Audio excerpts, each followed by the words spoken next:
portée internationale. Cette image que l'on voit à l'instant, donc Emmanuel Macron qui raccompagne François Hollande sur le perron, qui lui serre la main, et François Hollande qui va donc s'adresser aux journalistes qui attendent à l'Élysée.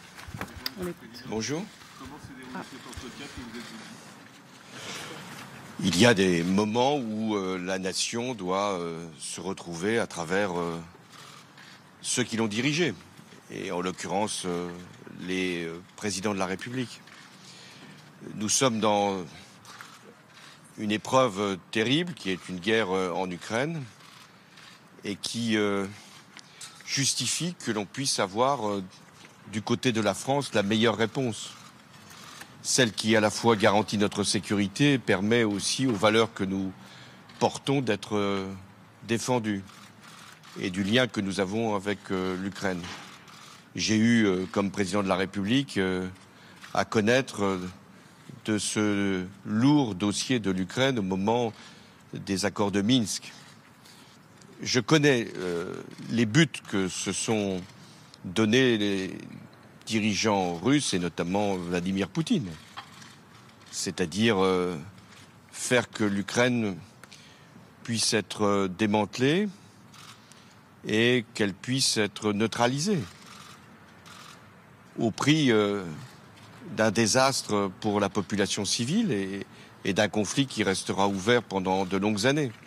Donc face à cette menace, face à cet objectif que poursuit Vladimir Poutine, il faut que l'Europe, la France, l'Alliance Atlantique soient à la hauteur.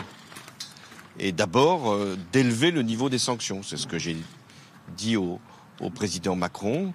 Je considère qu'il faut encore renforcer les sanctions, et notamment les sanctions financières, ce qu'on appelle aussi le système de transactions monétaires, de manière à ce que la Russie, pas sa population, mais en tout cas son économie et ses dirigeants puissent être lourdement frappés par cette réponse.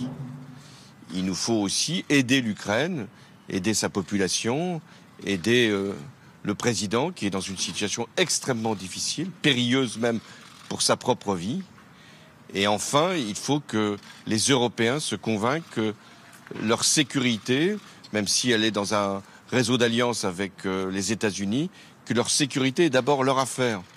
Et que s'il y a une conclusion déjà à tirer à la veille d'une élection présidentielle, c'est que nous devons, la France, parce que nous sommes le pays d'Europe aujourd'hui, de l'Union à 27, qui dispose de la force de dissuasion, qui siégeons comme membre permanent du Conseil de sécurité, nous devons, la France, convaincre nos amis européens qu'ils doivent faire un effort beaucoup plus conséquent pour leur défense et avoir, avec l'Alliance Atlantique, un rapport qui puisse nous assurer que notre sécurité sera garantie.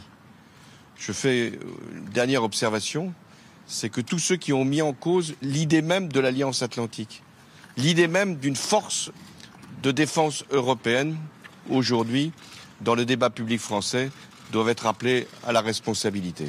Merci. Est-ce que l'Europe a été naïve dans les dernières semaines dans les discussions avec Vladimir Poutine? Non, moi je ne veux pas revenir sur les épisodes précédents. Ce qui compte, c'est ce qu'on fait aujourd'hui. Ce qu'on doit faire aujourd'hui, c'est relever le niveau des sanctions.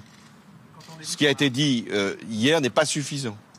À la fois sur le système monétaire, sur le système financier et aussi sur l'approvisionnement en gaz. Oui, ça sera plus coûteux.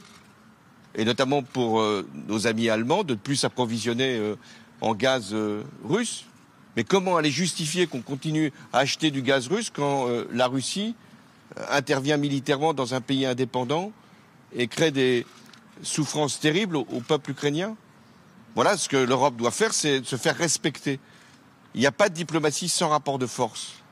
C'est de l'avoir peut-être oublié quelquefois que l'Europe a pu être considérée comme naïve. C'est pour ça que j'insistais sur l'Europe de la défense, sur la nécessité d'avoir des garanties de sécurité et sur l'effort que chaque pays doit consentir. La France le fait pour assurer la protection de sa population.